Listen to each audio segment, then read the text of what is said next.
Education care में मैं पंकज कुमार आप लोगों का स्वागत करता हूं। जो मेरे चैनल पर नए हैं कृपया लाइक और सब्सक्राइब जरूर कर लीजिएगा और हाँ, बेल आइकन को प्रेस करना मत भूलिएगा ताकि आप लोगों को नए वीडियो का नोटिफिकेशन मिलता रहे। आज मैं लेकर आए हैं करंट अफेयर्स का कुछ महत्वपूर्ण क्वेश्चन, जिन्हें बिना स्किप किए हुए इन तक जरूर देखिएगा और अच्छा लगे तो एक लाइक ज़रूर कीजिएगा। ओके, और इसका PDF प्राप्त करने के लिए आप लोग मेरे टेलीग्राम चैनल से जुड़ सकते हैं, जिसका लिंक मैंने अपने डिस्क्रिप्शन में दे रखा है। ओके, तो चलते हैं यहाँ पे क्वेश्चन की तरफ। यहाँ पे पहला क्वेश्चन है कि हाल ही में द्विपक्षीय 2+2 अंतरस्तरीय बैठक दो देशों के बीच हुआ। किन दो देशों के जो है सो बीच हुआ है जी? हाल ही में द्विपक्षीय 2+2 अंतरस्तरीय बैठक किन दो देशों के बीच हुआ है? चार ऑप्शन है यहाँ पे। Bharat America, America Japan, Japan Australia, Sri Lanka Bangladesh. तो इसका आंसर हो जाएगा ऑप्शन ए, भारत और अमेरिका के बीच हुआ जी 2+2 अंतरस्तरीय बैठक। ओके, इसके बारे में कुछ विशेष जानते हैं जी।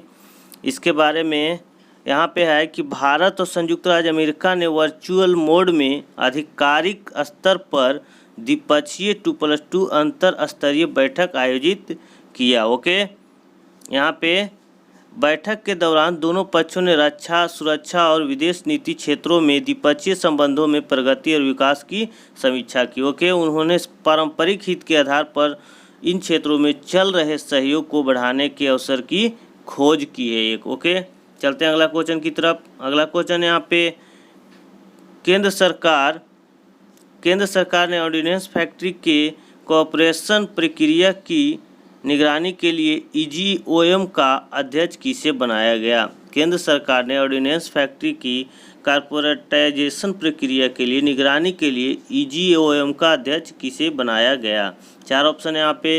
राजनाथ सिंह, वेंकैया नायडू, नरेंद्र मोदी और पीयूष गोयल। तो इसका आंसर हो जाएगा ऑप्शन ए, यहाँ राजनाथ सिंह। ओके, चलते हैं इनके बारे में और कुछ जानते हैं।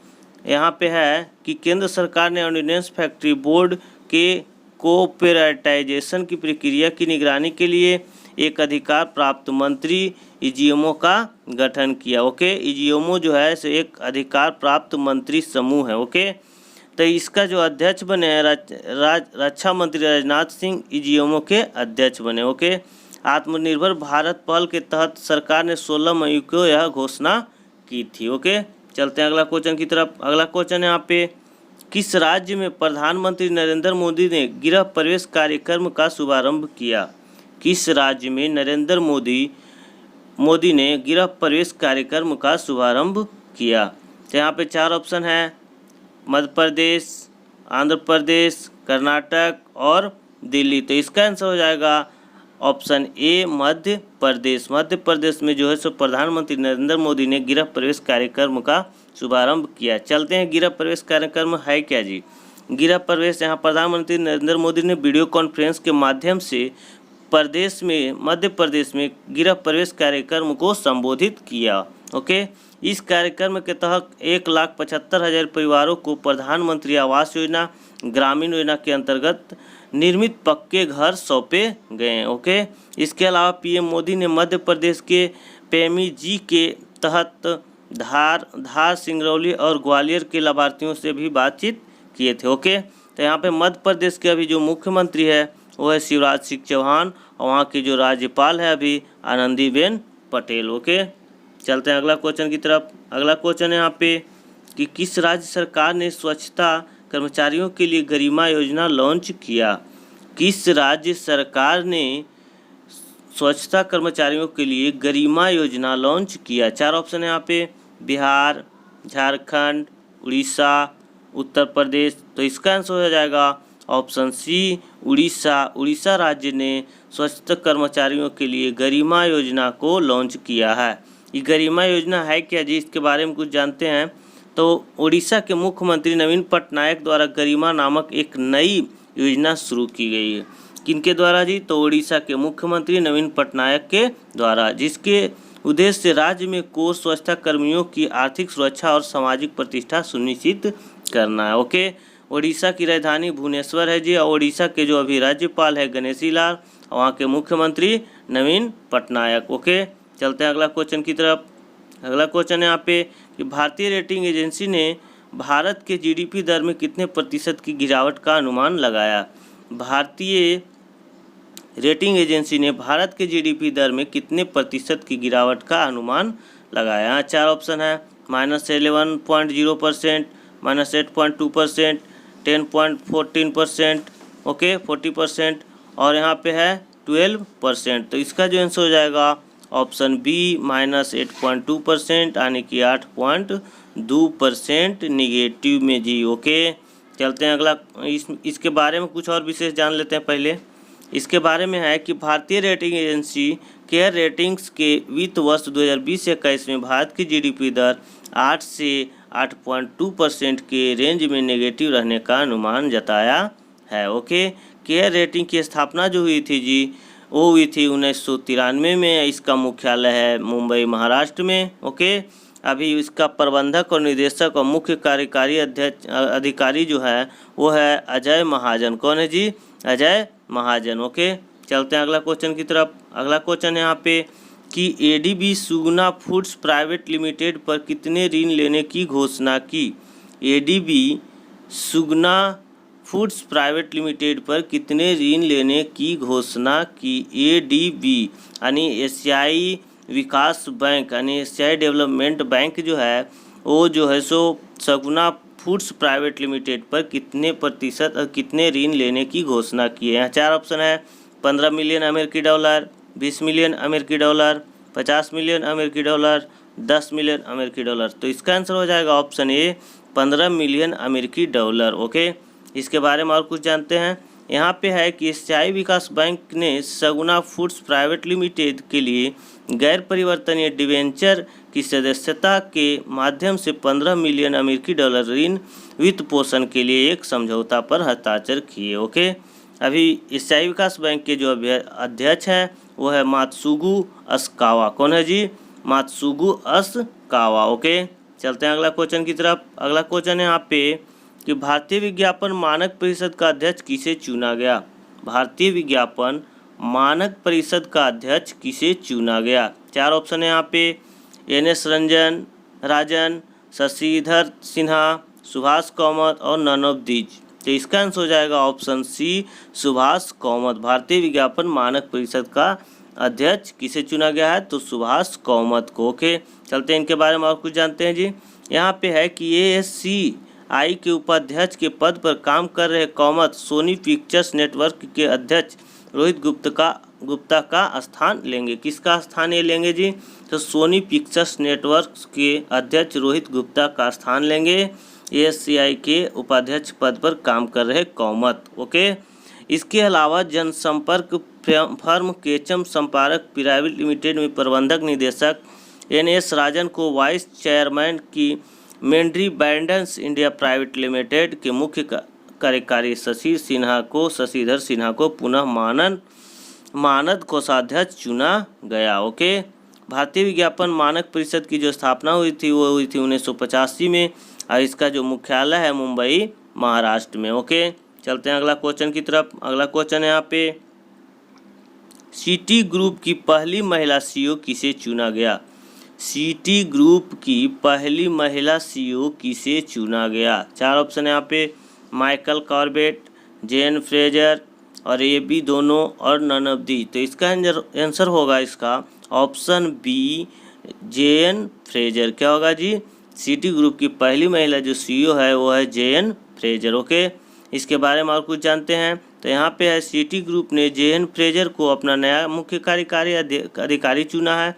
वह इस प्रमुख वैश्विक बैंक की पहली महिला CEO होगी। ओके, वो माइकल कॉर्बेट का स्थान लेगी। किसका स्थान लेगी जी? तो माइकल कॉर्बेट का, जो फरवरी 2021 में सेवानिवृत्त हो रहे हैं। ओके, सिटी ग्रुप का जो मुख्यालय है वह न्यूयॉर्क, संयुक्त राज्य अमेरिका में स्थित है। इसकी स्थापना हुई थी 8 अक्टूबर 1998 के। ओके, चलते हैं अगला क्वेश्चन की तरफ। अगला क्वेश्चन है यहाँ पे कि US ओपन टेनिस टूर्नामेंट में महिला एकल का खिताब किसने जीता। US ओपन टेनिस टूर्नामेंट में महिला एकल का खिताब किसने जीता। 4 ऑप्शन है यहाँ पे, Naomi Osaka, Victoria Azarenka, Petra Kvitova, none of these. तो इसका आंसर हो जाएगा नाओमी ओसाका। क्या हो जाएगा जी? नाओमी ओसाका जो है यूएस ओपन टेनिस टूर्नामेंट महिला एकल का खिताब जीती है। ओके, चलते हैं इसके बारे में कुछ जानते हैं। तो जापान की नाओमी ओसाका ने 2020 यूएस ओपन टेनिस टूर्नामेंट में बेलारूस की विक्टोरिया अजारेंका को हराकर वीमेंस सिंगल का खिताब जीत लिया। ओके, जापान की है जो नाओमी ओसाका, कहाँ की है? जापान की। ये हराया किसको जी? तो बेलारूस के विक्टोरिया अजारेंका को हराकर जो है सो वीमेंस सिंगल का खिताब, यूएस वीमेंस सिंगल का खिताब जीत लिया। ओके, वर्ल्ड की 4 नंबर की ओसाका का यह तीसरा ग्रैंड स्लैम खिताब है। ओके, ओसाका ने इससे पहले 2018 में यूएस ओपन और 2019 में ऑस्ट्रेलिया ओपन का खिताब भी जीत चुकी है जी। ओके, वह अब ग्रैंड स्लैम एकल खिताब जीतने वाली पहली महिला एशियाई बन गई है। 3 ग्रैंड स्लैम जो है सो जीतने वाली पहली महिला एशियाई खिलाड़ी बन गई। ओके, इस जीत के साथ ओसाका विश्व रैंकिंग में 3 नंबर पर पहुंच गई है जी। ओके, चलते हैं अगला क्वेश्चन की तरफ। अगला क्वेश्चन है यहाँ पे कि फार्मूला 1 टस्कन ग्रैंड प्रिक्स 2020 किसने जीता? फार्मूला 1 टस्कन ग्रैंड प्रिक्स 2020 किसने जीता? 4 ऑप्शन है यहाँ पे, अलेक्जेंडर एल्बन, वाल्टेर बोटास और लेविस हैमिल्टन और नन ऑफ दीज। तो इसका आंसर हो जाएगा जी, फार्मूला 1 टस्कन ग्रैंड प्रिक्स 2020 की बात किया है तो इसका हो जाएगा लेविस हैमिल्टन। क्या हो जाएगा जी? Option C, Lewis Hamilton. Grand Prix 2020 किसने जीता है? तो लेविस हैमिल्टन। ओके, इसके बारे में और कुछ जानते हैं। तो लुइस हैमिल्टन ने इटली के मुगेलो सर्किट में आयोजित फार्मूला 1 टस्कन ग्रैंड प्रिक्स 2020 जीत ली है। ओके, इस सीजन की उनकी 6वीं जीत थी और उनके करियर की 9वीं F1 जीत है। ओके, इस रेस में वाल्टेर बोटास दूसरे स्थान पर रहे थे। कौन जी? वाल्टेर बोटास दूसरे स्थान पर, जबकि अलेक्जेंडर एल्बोन तीसरे स्थान पर। वाल्टेर बोटास फिनलैंड के हैं, अलेक्जेंडर एल्बोन जो है सो थाईलैंड के तीसरे स्थान पर रहे थे। Okay, Tuscan grand prix 2020 formula 1 world champion की 9वीं रेस थी। ये कैमी रेस थी जी? तो 9वीं रेस थी। ओके, चलते हैं अगला क्वेश्चन की तरफ। अगला क्वेश्चन यहाँ पे, यूएस ओपन पुरुष टूर्नामेंट का खिताब किसने जीता? 4 ऑप्शन है यहाँ पे, रोजर फेडरर, डोमिनिक थीम और अलेक्जेंडर ज़वेरेव और नन ऑफ दीज। तो इसका आंसर हो जाएगा option B, Dominic Thiem. US Open पुरुष टूर्नामेंट का खिताब किसने जीता? तो डोमिनिक थीम। ओके, इसके बारे में कुछ और जानते हैं। तो ऑस्ट्रेलिया के डोमिनिक थीम ने 2020 के यूएस ओपन टूर्नामेंट में अलेक्जेंडर ज़वेरेव को हराकर मेंस सिंगल का खिताब जीत लिया। किसे हराया जी? तो अलेक्जेंडर ज़वेरेव को हराया डोमिनिक थीम जो ऑस्ट्रिया की है। ओके, ऑस्ट्रिया का है। ओके, तो 2020 में यूएस ओपन का खिताब जो जीते हैं वो है पुरुष में डोमिनिक थीम। किसे हराया जी? अलेक्जेंडर ज़वेरेव को। ओके, यह थीम का पहला ग्रैंड स्लैम खिताब है। इसके साथ ही यूएस ओपन के ओपन पूरा एरा के इतिहास में पहली बार ऐसा हुआ है जब कोई खिलाड़ी फाइनल में पहले 2 सेट हारने के बाद खिताब जीता। ओके, थीम 2004 फ्रेंच ओपन में ग्रैंड गार्डियो के बाद 2 सेट से ग्रैंड स्लैम खिताब पर कब्जा करने वाले पहले खिलाड़ी हैं। वह 6 साल में पहली बार यूएस ओपन में पहली बार ग्रैंड स्लैम चैंपियन बने। ओके, इतना तथ्य था इनके बारे में जी। चलते हैं अगला क्वेश्चन की तरफ। अगला क्वेश्चन है यहाँ पे कि 27वें आसियान रीजनल प्लेटफॉर्म में भारत का प्रतिनिधित्व किसने किया? 27वें आसियान रीजनल प्लेटफॉर्म में भारत का प्रतिनिधित्व किसने किया? 4 ऑप्शन है यहाँ पे, नरेंद्र मोदी, प्रहलाद सिंह पटेल, रामनाथ कोविंद और वी मुरलीधरन। ओके, तो यहाँ आंसर हो जाएगा ऑप्शन डी, वी मुरलीधरन जो है 27वें आसियान रीजनल प्लेटफॉर्म में भारत का प्रतिनिधित्व किया। ओके, चलते इसके बारे में और कुछ जानते हैं। इसके बारे में है कि विदेश मंत्री हैं जी वी मुरलीधरन, भारत की ओर से 27वें आसियान रीजनल प्लेटफॉर्म में हिस्सा लिए। ओके, तो मंत्री 27वें आसियान रीजनल प्लेटफॉर्म के दौरान समुद्री सुरक्षा, आतंकवाद से निपटने सहित कोविड-19 महामारी पर भारत के प्रयासों को साझा किया गया। ओके, अभी केंद्रीय विदेश मंत्री जो हैं सुब्रमण्यम जयशंकर हैं। विदेश मंत्री कौन है अभी जी? तो केंद्रीय सुब्रमण्यम। विदेश राज्य मंत्री जो है सो वो है मुरलीधरन। ओके, चलते हैं अगला क्वेश्चन की तरफ। अगला क्वेश्चन है यहाँ पे, प्रत्येक वर्ष भारत में हिंदी दिवस कब मनाया जाता है? प्रत्येक वर्ष भारत में हिंदी दिवस के रूप में कब मनाया जाता है? 4 ऑप्शन है यहाँ पे, 10 सितंबर, 14 सितंबर, 28 अगस्त और 12 सितंबर। तो इसका आंसर हो जाएगा ऑप्शन बी, 14 सितंबर को जो है सो भारत में हिंदी दिवस के रूप में मनाया जाता है। इसके बारे में और कुछ जानते हैं। जो भारत के संविधान के अनुच्छेद 343 के तहत हिंदी को राजभाषा का दर्जा दिया गया था। कितने अनुच्छेद के तहत? तो अनुच्छेद 343 के तहत।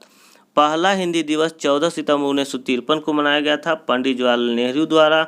इस दिन को देश में हिंदी दिवस के रूप में मनाने की घोषणा की थी। ओके, कब से जी? तो 1953 से 14 सितंबर को पंडित जवाहरलाल नेहरू के शासन काल में। ओके, भारत में 22 अनुसूचित भाषाएं हैं जी, जिनमें से 2 हिंदी और अंग्रेजी भाषा का आधिकारिक तौर पर भारत सरकार के स्तर पर उपयोग किया जाता है। ओके, हिंदी दुनिया की चौथी सबसे अधिक बोली जाने वाली भाषा है जी, और सबसे अगर अधिक की बात किया जाए तो वो चीनी है। ओके, और चौथी की बात किया जाए तो वो हिंदी है।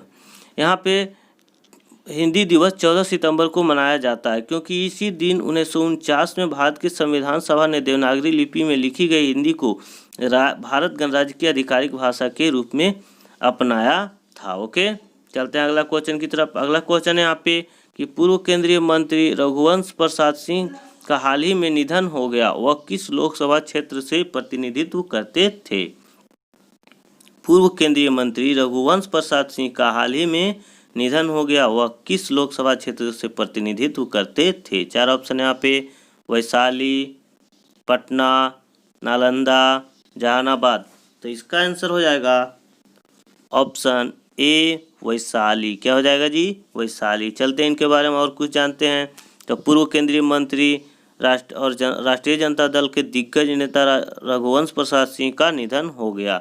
वह 15वीं लोकसभा के सदस्य थे और बिहार के वैशाली निर्वाचन क्षेत्र का प्रतिनिधित्व करते थे। सिंह ने प्रधानमंत्री नरेंद्र मोदी के मंत्रिमंडल में केंद्रीय ग्रामीण विकास मंत्री के रूप में भी कार्य किए थे जी। कौन? रघुवंश प्रसाद सिंह, मनमोहन सिंह के कार्यकाल के समय में। ओके, आज का इतना ही महत्वपूर्ण करंट अफेयर्स। अगर आप लोगों को अच्छा लगा होगा तो एक लाइक जरूर कीजिएगा। ओके, मैं फिर से मिलूंगा अगले वीडियो में, तब तक के लिए जय हिंद।